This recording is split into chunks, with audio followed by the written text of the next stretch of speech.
ومن يضلل فلا هادي له أشهد أن لا إله إلا الله وحده لا شريك له وأشهد أن محمدا عبده ورسوله اللهم صل وسلم على سيدنا محمد وعلى آله وصحبه أجمعين أما بعد ربنا زدنا علما وارزقنا فهما وتقبل منا إنك أنت السميع العليم والحمد لك يا رب العالمين.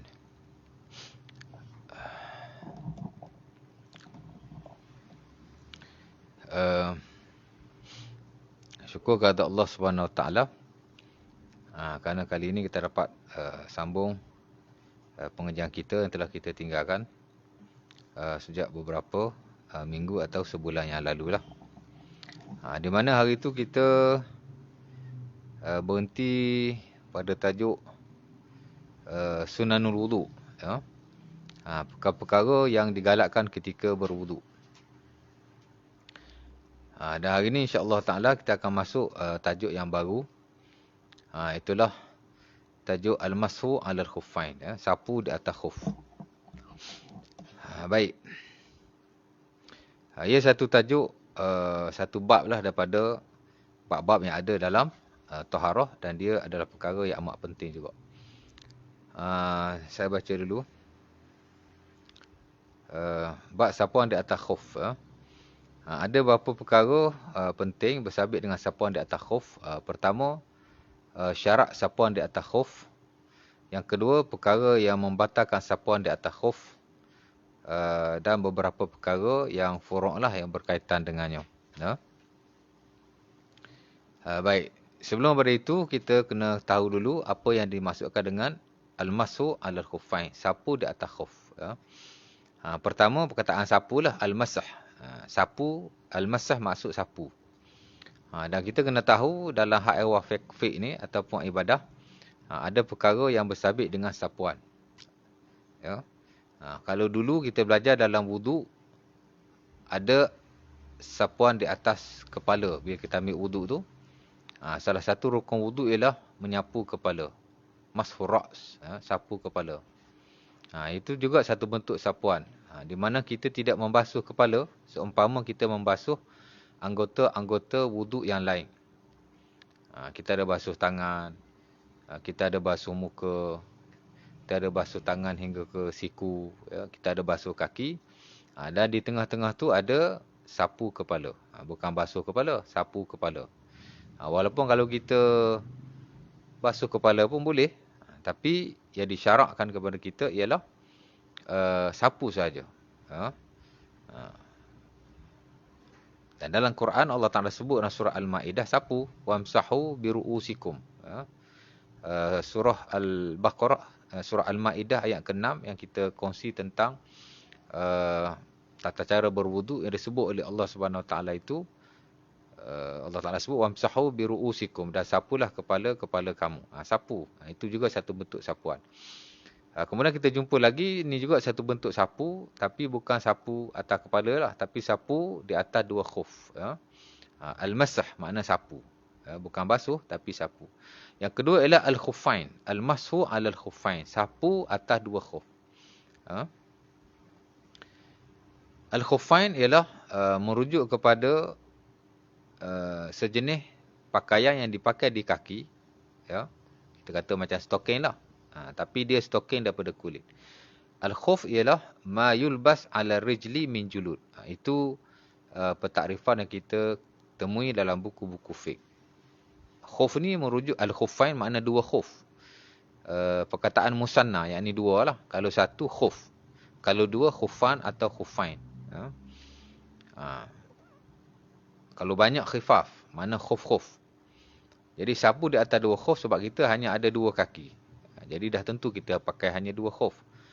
Jadi sapu di atas dua khuf, yakni perkara yang dipakai di kaki, mayulbas 'ala rijlain, apa yang dipakai pada kedua kaki kita, min julud, daripada kulit. Dan ia merujuk kepada sejenis stocking yang orang Arab dululah, hatta sekarang pun pakai, di mana ia diperbuat daripada kulit. Jadi kalau diperbuat daripada kulit, tak dinafikan ia adalah khuf. Dia bukan macam kasut, dia macam stokin tapi dia daripada kulit. Ya. Baik. Jadi sapu di atas dua khuf ialah sapu di atas pakaian yang dipakai pada kaki daripada stokin yang diperbuat daripada kulit, min julud, daripada kulit. Itu asas kepada definisi kepada al-khuffain, dua khuf. Baik. Wa yulhaq bima yulbas ala rijlain minhu. Tapi sebagian ulama menggunakan juga atau menggunakan bab yang sama untuk nak mengatakan bahawa apa saja yang pakai di kaki itu boleh. Kerana selain daripada khuf, apa-apa saja yang kita pakai, selain daripada stoking daripada kulit, apa-apa stoking yang kita pakai, hatta daripada benang, daripada kapas atau seumpamanya, juga diilhakkan ataupun dihukumkan dengan hukum yang sama seperti khuf. Nanti kita akan sebutlah ya. Baik. Jadi definisi kepada al-mas'u 'ala khuffain ialah sapu di atas dua khuf, sapu di atas stoking kulit yang kita pakai. Ya. Baik. Hukum dia adalah harus. Ya. Sebab itu ulama memasukkan bab al-mas' 'ala khuffain, bab sapuan di atas dua khuf. Sebab menyapu di atas dua khuf ini adalah masyru' disyariatkan. Dan hukumnya harus, jaiz. Ya. Berdasarkan kepada banyak hadis-hadis Nabi SAW. Ayat Quran, Allah Ta'ala alam, setahu saya tidak ada lah. Tapi hadis Nabi banyak. Antaranya hadis yang paling masyhur, itulah hadis yang diriwayatkan dari Sahih Bukhari dan Muslim daripada Jarir bin Abdullah. Di mana pada suatu hari dia kencing lah. Kemudian dia berwudu. Kemudian dia tidak membasuh kakinya. Dia hanya sekadar menyapu di atas dua khufnya. Jarir, bala Jarir, wa tawadda'a, summa tawadda'a wa masaha ala khuffai. Riwayat itu menyatakan Jarir dia kencing, kemudian dia berwudu, kemudian dia sapu di atas dua khuf. Mana dia tak basuh kaki. Dia pakai khuf, kemudian dia sapu di atasnya. Kemudian dikatakan kepadanya, faqila lahu tasna' hakaza. Orang tanya dia, kenapa kamu buat macam ni? Dia pun kata, ra'aitu Rasulullah sallallahu alaihi wasallam, aku lihat Rasulullah sallallahu alaihi wasallam bala, kencing. Macam aku kencing lah, mana Nabi pun kencing. Summa tawadda'a wa masaha 'ala al-khuffain. Kemudian Nabi berwudu dan sekadar menyapu di atas dua khufnya. Ya. Kemudian kata periwayat Al-A'mash, qala Ibrahim, juga periwayat hadis, wa kana yu'jibuhum hadzal hadis. Mereka takjub dengan hadis ini, lianna Islam Jarir kana ba'da nuzul al-Maidah. Kata periwayat hadis, mereka amat takjub dengan hadis ini kerana Islamnya Jarir ialah selepas diturunnya surah Al-Maidah, ayat tentang wudu itulah. Jadi Jarir bin Abdullah dia Islam selepas turunnya surah Al-Maidah yang berkaitan dengan wudu. Menunjukkan bahawa apa yang dilakukan oleh Jarir dilakukan oleh Rasulullah SAW selepas ayat wudu. Ya. Berbeza dengan sebahagian golongan yang kata tidak harus al-mas'u 'alal khuffain, kerana mereka mentakwilkan atau mentafsirkan hadis ini berlaku sebelum daripada turunnya ayat dalam surah Al-Maidah berkaitan wudu. Jadi kata tidak harus. Dan kata Imam Nawawi dalam syarah Sahih Muslim, yang kata tak harus ni tak sah, yang masyhur ialah al-Khawarij wa Syiah. Golongan Khawarij dan golongan Syiah mengingkarinya, ya. Fa ankarat Syiah wal Khawarij wala yu'taddu bi khilafihim. Kata An-Nawawi dalam syarah Sahih Muslim, yang ingkar akan al-mas'u 'alal khuffain ialah Khawarij dan Syiah, dan tidak dikira akan perselisihan mereka. Mana apa-apa yang mereka kata tak boleh tu kita tak boleh pakailah. Dan Imam An-Nawawi menyatakan ajma' man yu'taddu bihi fil ijma' ala jawaz al-mas'i 'alal khuffain. Telah ijma' lah orang-orang yang kita terima dalam keijma'annya, yakni sahabat Nabi dan tabi'in, bahawa harus menyapu di atas khuf. Walaupun Syiah dan Khawarij tidak menerimanya, tapi majoriti bahkan ahli sunnah wal jamaah menerima al-mas'u 'alal khuffain, selaku perkara yang harus dan boleh kita lakukan. Hatta Imam Tirmizi rahimahullahu taala menyatakan bahawa hadis Jarir bin Abdullah ini adalah hadis mufassir, yakni hadis yang mentafsirkan atau menjelaskan akan kelakuan Rasulullah sallallahu alaihi wasallam berkaitan dengan al-mas'u 'alal khuffain. Dan kata beliau, sebahagian yang menolak hadis Jarir bukan menolaknya secara mutlak, tapi mentakwilkan ianya berlaku sebelum surah Al-Ma'idah seumpamanya disebutkan oleh Al-Imam An-Nawawi rahimahullahu ta'ala. Dan kalau kita lihat, ataupun kalau kita baca secara meluas, sebenarnya ada juga riwayat daripada imam kita yang kata tidak harus. Itulah Al-Imam Malik rahimahullahu ta'ala, termuat dalam sebahagian buku fiqh Maliki. Hatta dalam buku fiqh mazhab Syafi'i ada disebutkan daripada Ibnu Abi Zu'ab, antaranya Al-Imam Umar Al-Yamani dalam Al-Bayan. Ulama besar mazhab Syafi'i juga menyatakan bahawa Al-Imam Malik rahimahullah ada banyak fatwa tentang keharusan atau tidak keharusan. Mana boleh ke tak boleh sapu di atas khuf. Kata beliau, Al-Imam Malik ada satu pendapat dan dikatakan itulah pendapat Al-Imam Malik fi akhir ayamihi. Yang ini di hujung usianya, ialah ia tidak mengharuskan sapuan di atas khuf. Walau bagaimanapun dia tidak dimuktamadkanlah dalam mazhab Maliki.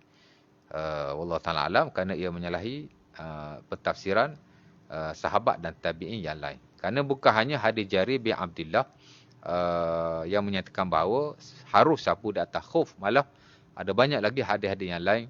Antaranya hadis Mughirah bin Syu'bah yang diriwayatkan juga dalam Sahih Bukhari dan Muslim, ada juga dalam hadis Abi Dawud.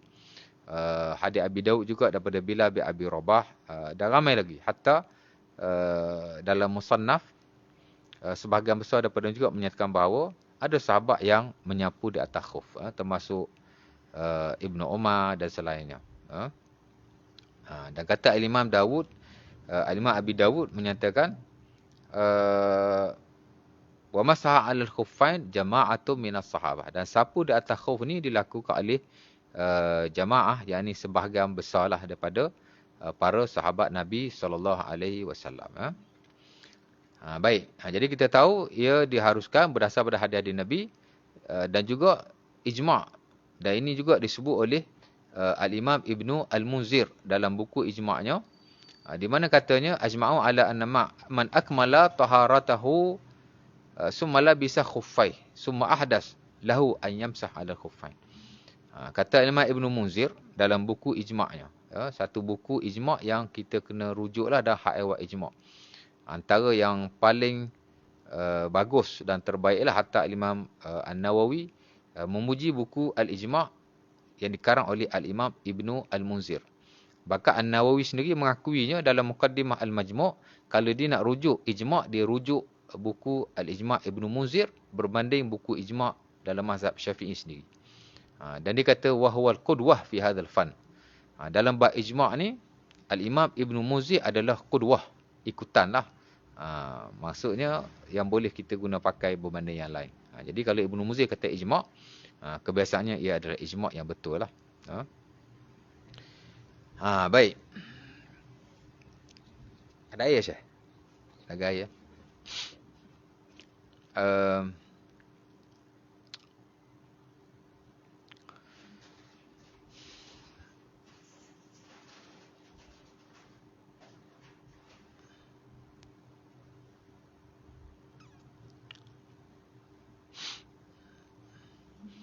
Okey, ada. Bismillah. Bismillah. 15 minit yang sekejap.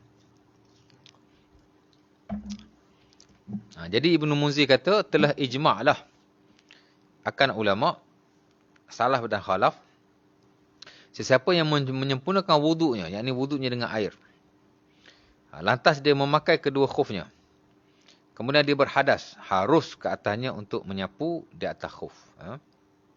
Jadi sabitlah kepada kita bahawa pensyariatan menyapu di atas khuf ni berlaku menerusi hadis-hadis Nabi SAW dan juga ijma' yang telah dinukilkan oleh Al-Imam Ibnu Munzir berkenaan.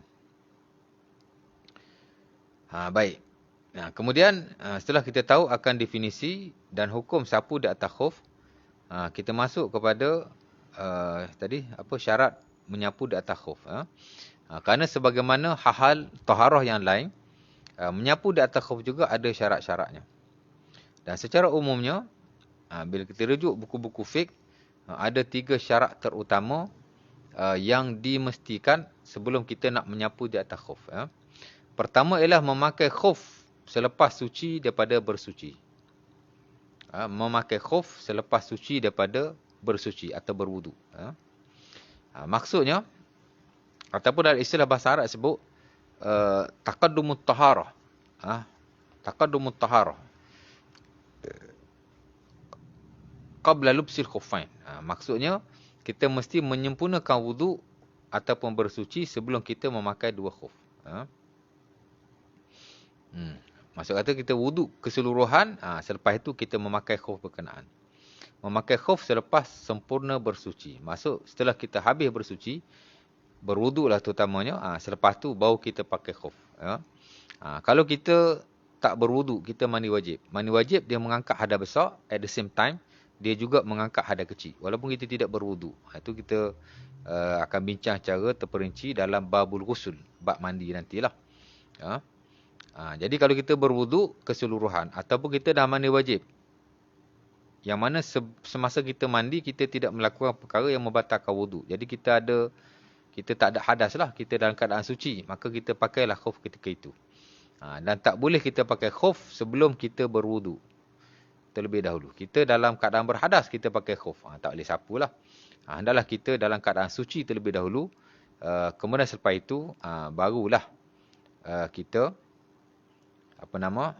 memakai khuf. Memakai khuf selepas sempurna bersuci. Dan tidak ada khilaf dalam isu ini. Hatta kata Al-Imam Ibn Qudamah Al-Maqdisi dalam Al-Mughni, buku fiqh besarlah mazhab Maliki, mazhab Hanbali. Dia kata la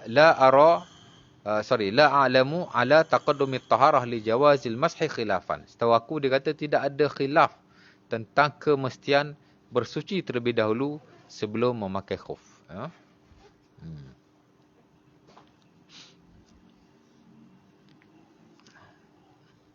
Hatta kalau kita lihat hadis daripada Mughirah bin Syu'bah yang diriwayatkan dalam Sunan Abi Dawud, beliau menyatakan bahawa Nabi SAW berwudu, kemudian aku nak cabut kasut Nabi SAW.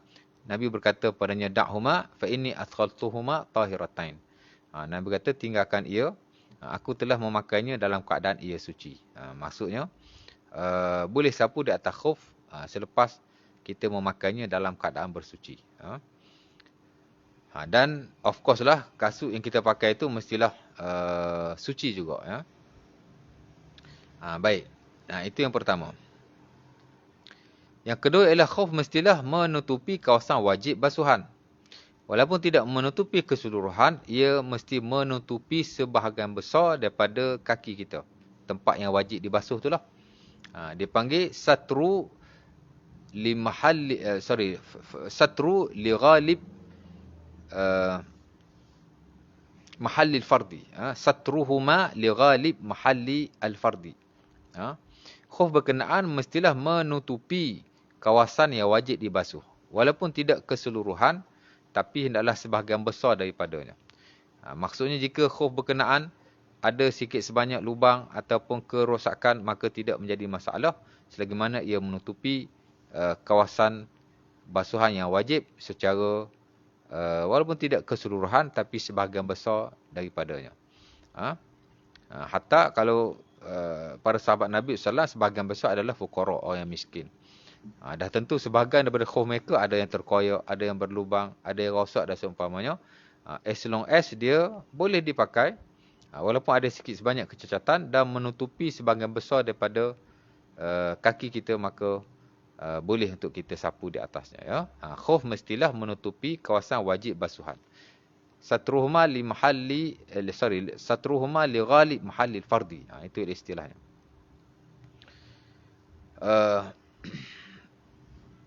Dan yang ketiga, khuf mestilah tidak bernajis.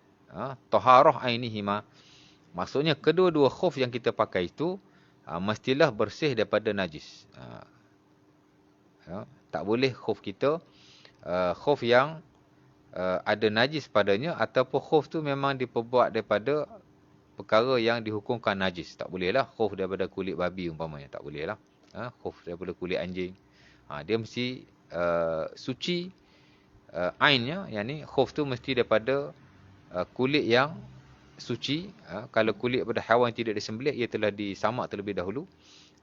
Sementara jika ia daripada kulit-kulit haiwan yang telah disembelih, yang dihukumkan halal untuk dimakan, dan tidak ada najis di luarnya. Maksudnya tak boleh ada najis lah. Kalau ada najis, ia mesti dibersihkan terlebih dahulu. Kemudian barulah kita menyapu di atasnya. Baik. Ataupun barulah kita boleh memakainya. Maksud sebelum kita pakai, kita mesti pastikan khuf kita itu dalam keadaan yang bersih daripada najis. Itu yang bersabit dengan syarak di atas sapuan di atas khuf. Jadi amat simple lah, tidak susah untuk kita ingat. Pertama, ia mesti sempurna bersuci dahulu baru dia pakai. Khuf tu mestilah menutupi sebahagian besar daripada tempat basuhan yang wajib. Dan yang ketiga, khuf mestilah dalam keadaan suci. Khuf tu sendiri mesti suci dan tidak boleh ada najis padanya. Baik, itu perkara yang pertama. Kemudian yang kedua, yang membatalkan sapuan. Jadi bila kita sapu di atas khuf, maka seumpama kita basuh kaki lah. Tak perlu kita basuh kaki lagi, kerana kita telah sapu di atas khuf. Sebab itu Al-Imam Nawawi sebut dalam Syarah Sahih Muslim, sapuan di atas khuf ni boleh sahaja. Ajma' man yu'taddu bi fil ijma' ala jawazil mas'i 'ala al-khuffain fi safar wal hadar li haja wa li ghairi haja. Hatta yajuzu li al-mar'a al-mulazimah li baitiha wa az-zamin alladhi la yamshi. Kata Imam Nawawi, telah ijma' para ulama, boleh sapu di atas khuf sama ada ketika musafir atau ketika bermukim. Sama ada untuk hajat ataupun tidak ada hajat sekalipun. Asal kita pakai saja. Hatta dia boleh dilakukan oleh wanita-wanita yang melazimi rumahnya. Dan boleh dilakukan oleh orang-orang yang tidak boleh berjalan. Mana dia pakai khuf setiap masa. Maka boleh. Tidak ada masalah. Baik. Cuma yang perlu kita tahu, ada perkara-perkara yang membatalkan sapuan. Maksudnya, bila perkara ini berlaku, kita tidak boleh sapu lagi di atas khuf. Kita kena cabut khuf tu, settlekan dulu hal-hal berkenaan, baru boleh kita pakai balik. Baik, yang pertama ialah hadas besar. Hadas besar. Istilah fiqh disebut al-hadasul akbar ataupun ma yujibul ghusl. Perkara-perkara yang mewajibkan mandi. Bila berlaku perkara yang diwajibkan mandi, maka tak boleh sapu di atas khuf. Banyaklah perkara yang wajib menyebabkan mandi ni. Kita akan belajar dalam babul ghusl nanti, perkara yang mewajibkan mandi ni ada banyak. 5 daripadanya disepakati, 2 tidak disepakati. Antaranya khurujul mani, keluar mani. Maka tak boleh dia sapu di atas khuf lagi. Dia kena mandi wajib lah. Dia berjima' umpamanya. After jima', dia kena buka kasut itu, ataupun kalau dia pakai kasut sekalipun, dia tak boleh sapu lagi di atas khufnya. Stoking berkenaan. Lagi, al-maut, orang yang mati umpamanya. Tak boleh kita nak mandi, tang kaki, ada pakai khuf, kita tinggalkan kakinya. Sapu saja atas khuf, tak boleh lah. Pasal itu termasuk dalam perkara mujibatil ghusl, perkara yang mewajibkan mandi. Dah ada banyak lagi lah umpamanya. Orang haid umpamanya. Orang nifas umpamanya. Bila dia pakai khuf dan dia sapu di atas khuf, dengan syarat-syarat yang berkenaan. Kemudian dia datang haid. Boleh jadi dia tak buka khuf dia sampai 6 hari haid. After dia habis haid, dia nak mandi wajib. Dia mandi wajib, kaki dia nak sapu saja. Tak boleh lah. Kerana ia telah berhadas besar. Dan perkara yang bersebut dengan hadas besar, tak boleh dilakukan khuf padanya. Sapu di atas khuf tidak boleh. Baik. Termasuk juga mandi-mandi yang sunnah lah. Umpamanya mandi Jumaat. Mandi kat kaki, tak nak buka khuf. Nak sapu saja. Tak sah lah mandi Jumaatnya. Walaupun dia hanya mandi sunnah di sisi majoriti dan sebagian ulama mewajibkan. Baik. Jadi nak cerita hadas besar tak boleh sapu di atas khuf. Yang kedua, tamat tempoh 3 hari bagi si musafir dan sehari bagi si mukim bermula daripada waktu sapuan. Jadi sapu di atas khuf ni dia ada tempoh dia. Dia panggil al-muddah lil masih 'ala al-khuffain. Tempoh untuk sapu di atas 2 khuf. Dia ada tempoh dia. Di mana majoriti menjadikan tempoh berkenaan Berbeza antara musafir dan mukim. Musafir 3 hari, 3 malam. Daripada mana nak mula? Daripada dia sapu di atas khuf. Ada khilaf lah para ulama. Kalau ikut standard mazhab Syafi'i, daripada dia berhadas. Mana bila dia ambil wuduk, dia pakai khuf. Ketika dia selepas dia berwuduk lah, boleh jadi dia pakai terus, ataupun dia tunggu seketika.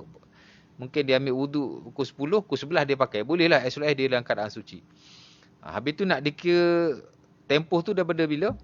Kalau yang standard mazhab Syafi'i daripada berhadas. Dia berhadas bila? Dia berhadas, daripada situ bermulalah kiraan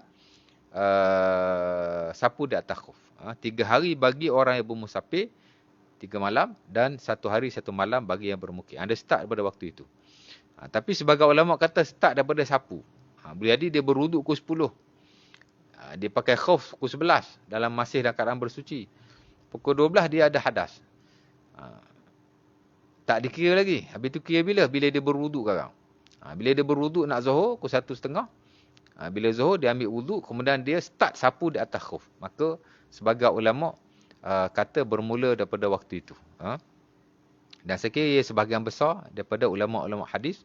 Hatta dalam konteks mazhab Syafi'i, Al-Imam Abu Saur yang menyatakan sapu di atas khuf bermula daripada sapuan, tapi bukan bermula daripada berhadas.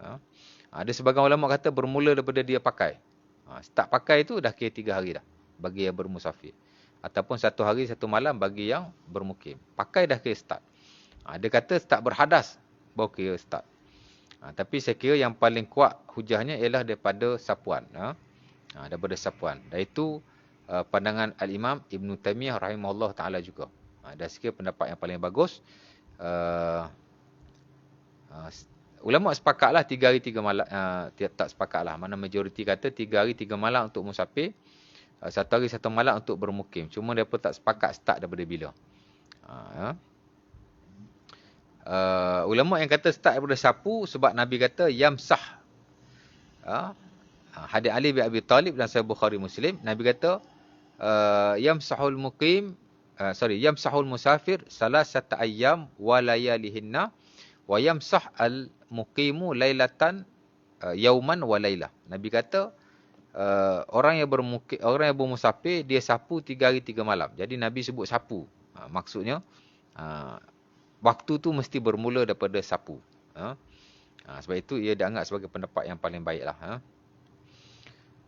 Baik. Jadi yang kata tempoh ni sebenarnya Al-Imam Asy-Syafi'i rahimahullah, fatwa lama dia kata tidak ada tempoh. Mana as long as dia tidak berhadas besar, as long as dia tak cabut khufnya dan tak melakukan perkara yang membatalkan khuf, dia boleh sapu sampai bila-bila. Dan itu juga satu pendapat daripada Al-Imam Malik rahimahullah ta'ala. Kerana ada hadisnya juga. Antaranya hadis Ibnu Majah yang diriwayatkan daripada Qais bin Sa'ad. Di mana dia tanya Nabi, sa'altu Rasulullah an al-masih 'ala al-khuffain. Ya Rasulullah, a'amsa 'ala al-khuffain? Faqala Nabi, na'am. Wahai Nabi, Qais bin Sa'ad tanya Rasulullah, wahai Nabi, aku boleh sapu atas khuf? Nabi kata, na'am. Yauman, 1 hari ke? Nabi kata, na'am, ya. 2 hari ke? Ya. 3 hari ke?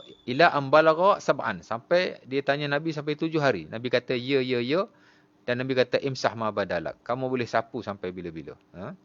Sebab itu sebagian ulama kata tidak ada tauqid. Mana tak ada tempoh. Tapi pendapat majoriti ada tempoh. Kerana hadis itu di sisi majoriti ulama kata tidak sahih. Sementara pendapat ulama yang diperbaharui. Umpamanya Al-Imam Syafi'i yang diperbaharui. Dia kata pendapat lama dia kata tidak ada tempoh, pendapat baru dia kata ada tempoh. Dan itulah pendapat majoriti para ulama. Kerana hadis-hadis yang menyatakan tempoh ini lebih kuat dan lebih sahih. Dalam Sahih Muslim, Ali bin Abi Talib ditanya oleh Syurih bin Hani. Cerita dia, Syurih bin Hani ini ditanya Aisyah dulu. Sa'altu Aisyata 'anil masih 'ala khuffain. Aku tanya Aisyah tentang sapu di atas 2 khuf. Faqala Aisyah kata, is'al Aliyan. Kamu tanya Ali. Fa innahu a'lam minni bihadza fa innahu kana yusafir ma'a Rasulillah. Kamu tanya Ali lah. Ali lebih tahu dalam hal ini kerana ia sering bermusafir bersama Rasulullah sallallahu alaihi wasallam. Jadi fasaltu Aliyan, aku pun tanya Ali. Faqala an-nabi yamsahul muqim yamsahul musafir salasata ayyam wa layalihinna wa yamsah al-muqim yawman wa laylah. Nah, maka Ali kata, Nabi kata 3 hari untuk yang bermusafir, 3 malam, dan 1 hari 1 malam untuk yang bermukim. Di samping beberapa hadis yang lain. Jadi sebab itu majoriti ulama kata 3 hari 3 malam untuk musafir, 1 hari 1 malam untuk yang bermukim.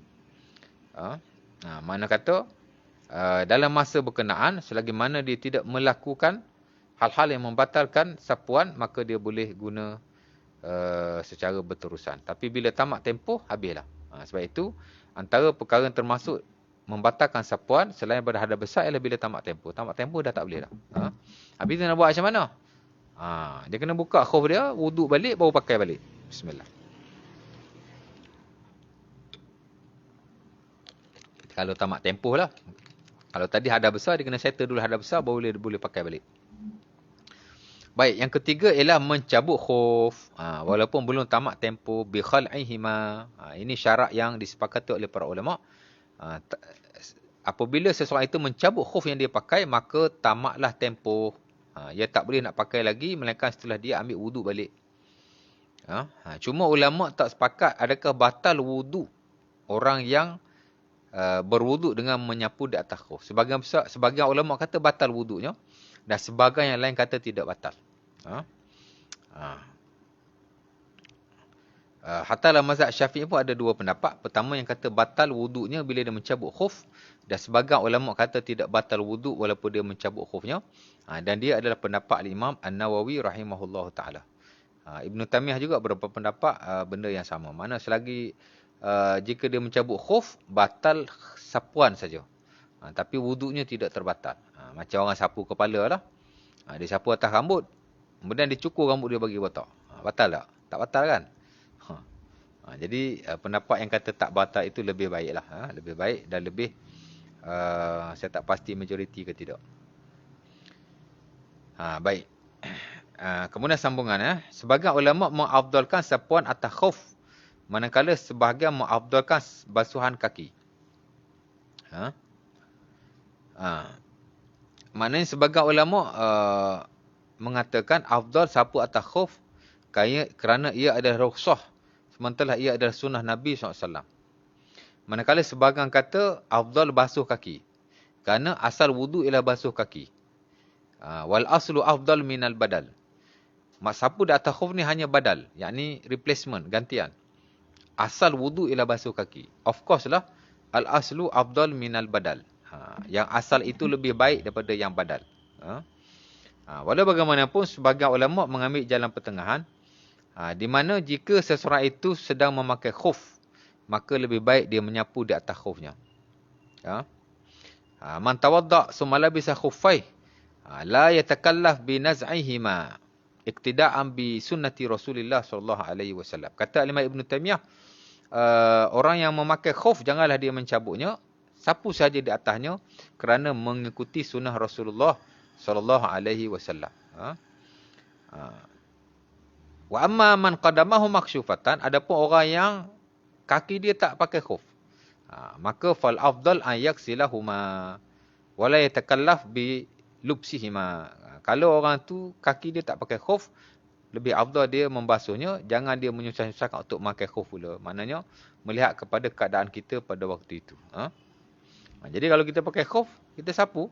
Kalau kita tak pakai khuf, kita membasuh kaki sebagaimana wuduk yang asal. Itu lebih baik.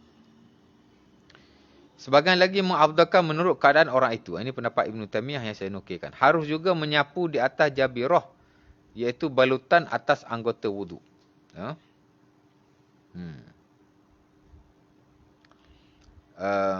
Harus juga menyapu di atas jabirah, iaitu balutan atas anggota wuduk. Jabirah ni ialah balutan jika kita luka lah. Orang panggil belat. Ataupun simen lah, kita kata simen. Orang zaman dulu pun bila patah kaki, dia akan balut tempat patah itu dengan jabirah. Dia panggil jabirah. Jadi jika kita ada jabirah di atas kaki, hatta di atas mana-mana anggota wuduk, maka kita boleh menyapunya sahaja. Cuma ada sikit sebanyak perbezaan lah dengan sapu di atas khuf dengan sapu di atas jabirah. Nanti kita tengok kat bawah tu.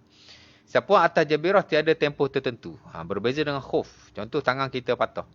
Kita boleh sapu di atas jabirah. Seumpama kata Ibnu Umar, maka na ala udwihi jurhum ma'sub alaihi. Siapa-siapa yang ada balutan di atas tempat wuduknya, anggota wuduknya. Falyamsah 'alal ma'sub. Maka hendaklah dia menyapu di atas balutan itu. Walyaghsil ma haulal asaib. Kemudian tempat selain daripada balutan itu hendaklah dia membasuhnya. Maksudnya kalau seorang tu ada balutan-balutan pada anggota-anggota wuduk yang tertentu, tidak tertentu pada kaki lah. Maka boleh sapu saja di atasnya. Adapun tempat-tempat yang lain hendaklah dibasuh seumpama biasa.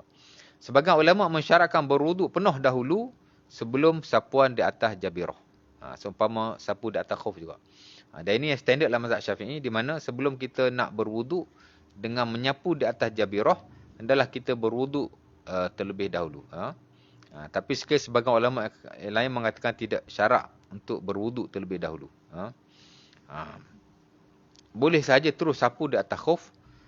Boleh saja terus sapu di atas jabirah bersandar kepada hadis Ibnu Umar yang saya baca tadi, yang diriwayatkan oleh Al-Baihaqi rahimahullah taala.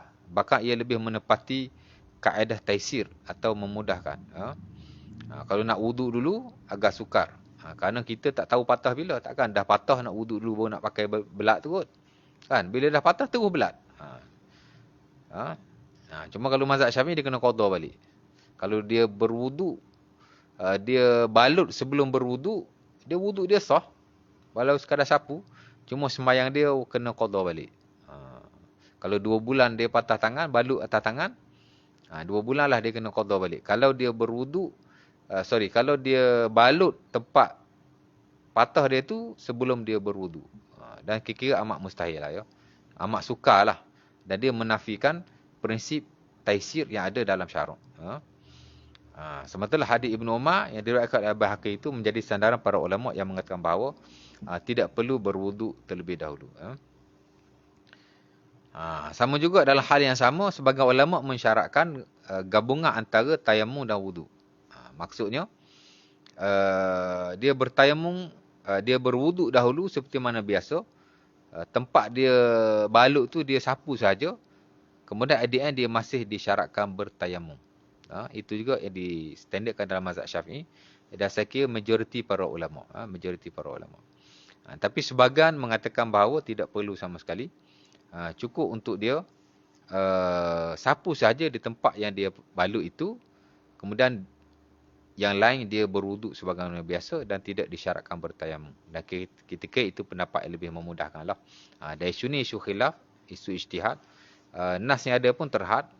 Umpama hadis Jabir diriwayatkan dalam Sunan Abi Dawud tu, yang sahabat mati tu kan, pecah kepala dia mati tu. Hadis itu sebenarnya pun di sisi sebahagian dia dhaif, di sisi sebahagian dia sahih. Jadi Allah Taala alam. Saya kira pendapat yang paling memudahkan, tak perlu berwuduk terlebih dahulu sebelum membalut dan juga tak perlu bertayamum, menggabungkan kedua-duanya. Cukup untuk berwuduk, kemudian sapu di atas tempat yang kita balut. That's all.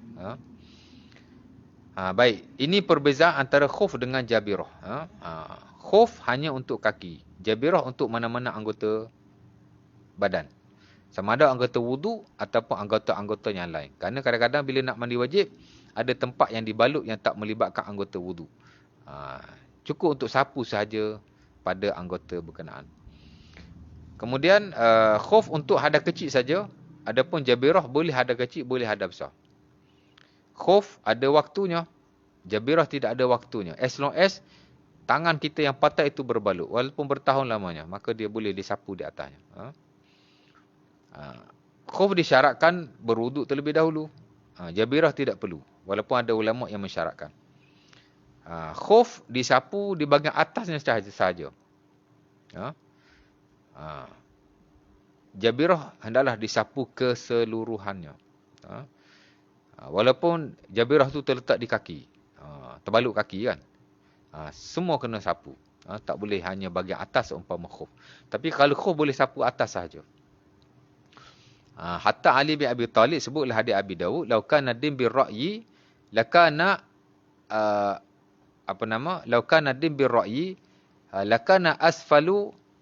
Macam mana hadis tu? Ali kata, kalaulah agama ini dengan akal, fikiran, nescaya sapu di bawah khuf lebih baik daripada sapu di atasnya. Lakana asfal al-khuf aula bil masih min a'la.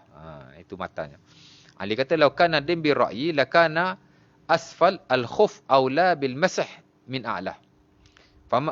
Falaka ra'aitu an-nabi la yamsah illa ala a'la al-khuffain." Sedangkan aku tidak, kalau agama ini dengan akal fikiran semata-mata, nescaya sapu di bawah khuf itu lebih baik daripada sapu di atasnya. Sedangkan aku hanya melihat Rasulullah SAW tidak sapu, melainkan hanya bahagian atasnya saja. Sebab tu khuf mesti sapu di bahagian atas. Kalau sapu atas bawah lagi bagus. Hatta dalam mazhab Syafi'i disunahkan sapu atas dan bawah secara sekaligus. Tapi kalau sapu atas saja memadai. Kalau sapu bawah saja tidak memadai. Mesti sapu bahagian atas, dan kalau nak sapu bahagian bawah secara bersama-sama, maka dibolehkan, bahkan digalakkan oleh sebahagian para ulama. Baik. Lagi hal yang berkait dengan sapuan di atas khuf. Umpama kita bincang tadi, khuf ni hanya stoking daripada kulit. Boleh tak sapu di atas stoking selain daripada kulit? Sebagai ulama mengharuskan, sebagai ulama tidak mengharuskan. Dan sekira pendapat ulama hadis sebahagian daripadanya, antara Al-Imam Ibn Taymiyah rahimahullah, mengharuskan sapuan di atas semua jenis balutan yang dipakai, stokin yang dipakai. Tak kira sama ada daripada kulit. Kulit sepakatlah boleh sapu. Tapi selain daripada kulit, ulama tak sepakat. Sebahagian membenarkan, sebahagian tidak membenarkan. Antara yang membenarkan adalah Al-Imam Ibn Taymiyah, dan disebut dalam Majmu' Al-Fatawa, "As-sawab yajuzul masah ala jami'il lafaif." Katanya yang paling benar ialah boleh sapu di atas semua balutan. Boleh sapu di atas semua khuf. Sama ada ia daripada kulit ataupun ia daripada daripada kutni, daripada kapas. Dia daripada kain atau seumpamanya. Dalam konteks contemporary, Dr. Yusuf Al-Qardawi juga membenarkan sapuan di atas apa-apa stoking yang dipakai, sama ada daripada kulit, daripada benang, daripada kapas atau seumpamanya. Di atas prinsip taisir. Sebab itu ia disebut sebagai mulhaq. Mulhaq. Asal-asal sapuan ialah di atas stoking daripada kulit.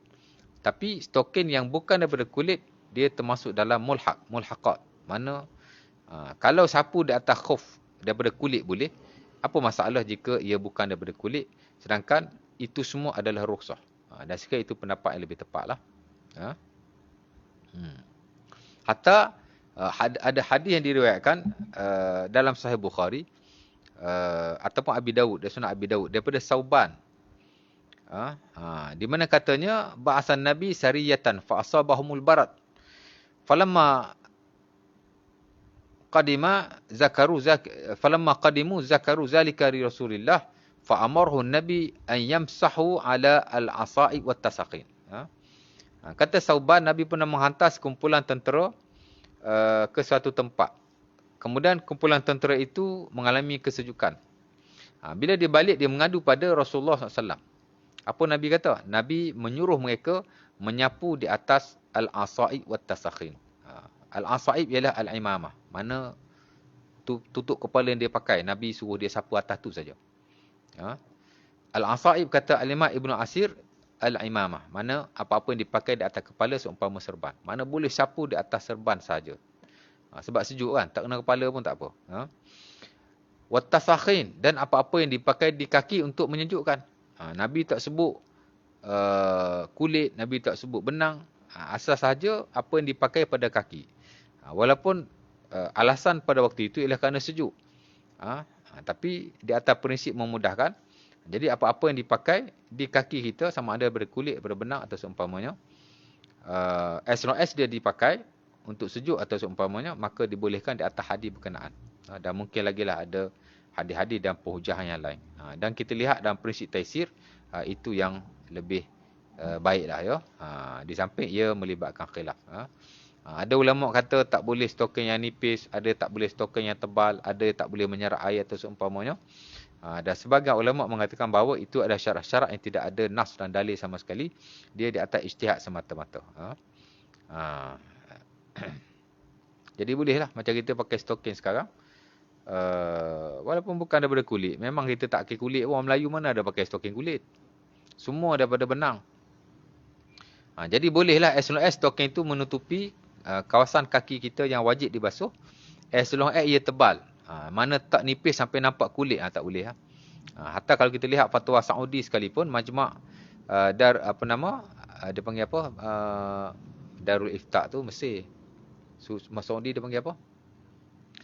Kira majlis fatwa Saudi lah. Dalam fatwa dia. Stokin boleh disapu. Walaupun daripada kulit atau selain kulit. As long as ianya menutupi yang wajib.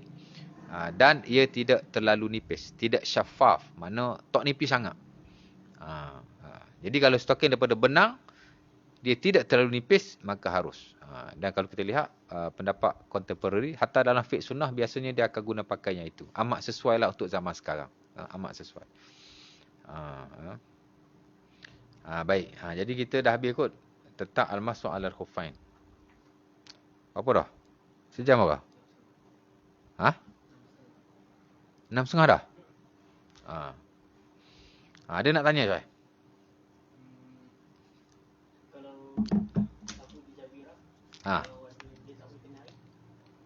Maksudnya?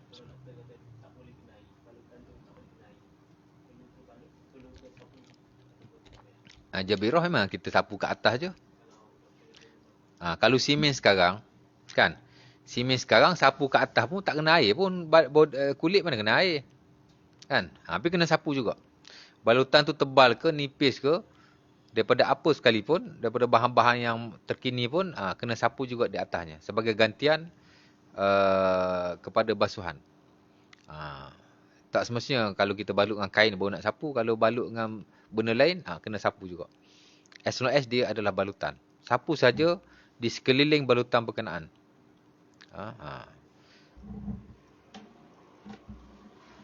Ada tanya lagi?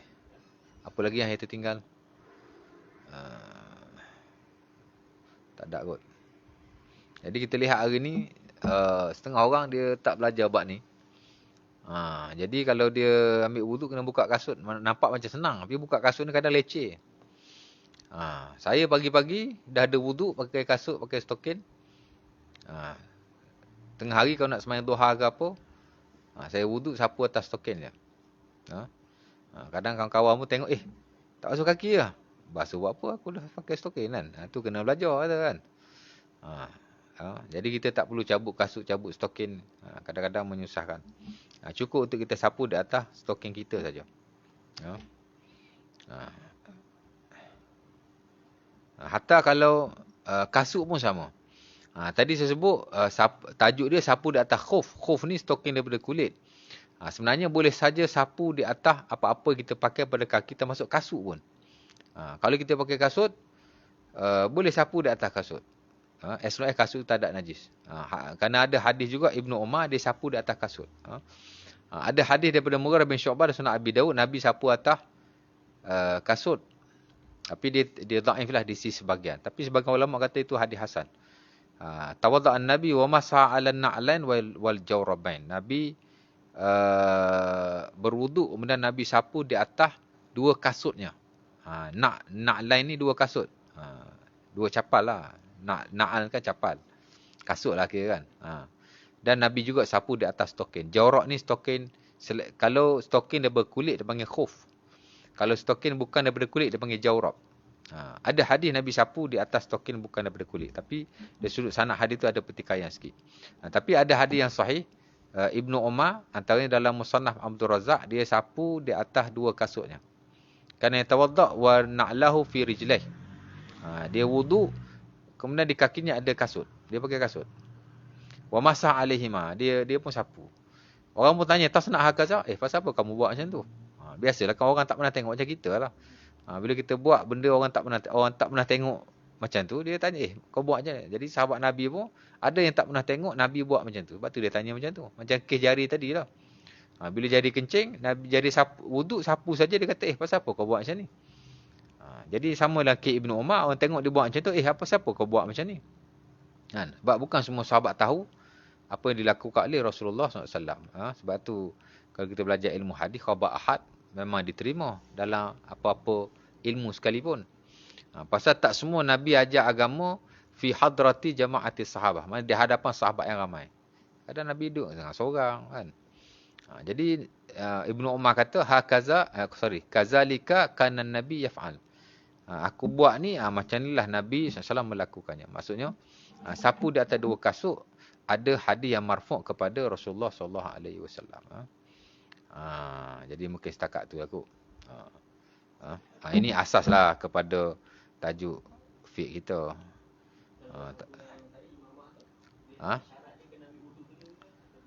Sapu atas wuduk tak? Ya, sapu atas kepala tak ada syarat. Dia termasuk dalam rukun tu lah. Mana sambil kita wuduk, kita terus sapu di atas serban. Ataupun kopiah, atau apa-apa yang kita pakai. Walaupun semata-mata di atas benda berkenaan boleh. Walaupun sebagai ulama kata tak sah. Kalau mazhab Syafi'i dia tak sah. Dia mesti sapu jugalah kepala walau sikit. Sebab ada hadis Nabi sapu imamah saja. Macam hadis Amru saya baca dulu, Nabi sapu atas imamah saja. Sama juga hadis Sauban saya baca tadi. Ada hadis yang menunjukkan bahawa boleh sapu di atas serban semata-mata. Tapi ada hadis yang Nabi sapu kepala dan serban. Macam hadis Mughirah tu, dulu saya pernah baca. Nabi sapu di atas kepalanya dan serbannya. Tak perlu sapu kepala, dia sekali dengan wuduk yang first tu. Tapi kalau khuf ni, dia mesti wuduk macam biasa lebih. Dia ada beza sikit lah dengan sapu atas ni. Boleh kot? Jadi mungkin setakat itu dulu. Aku Lukul Azhar. Assalamualaikum warahmatullahi wabarakatuh.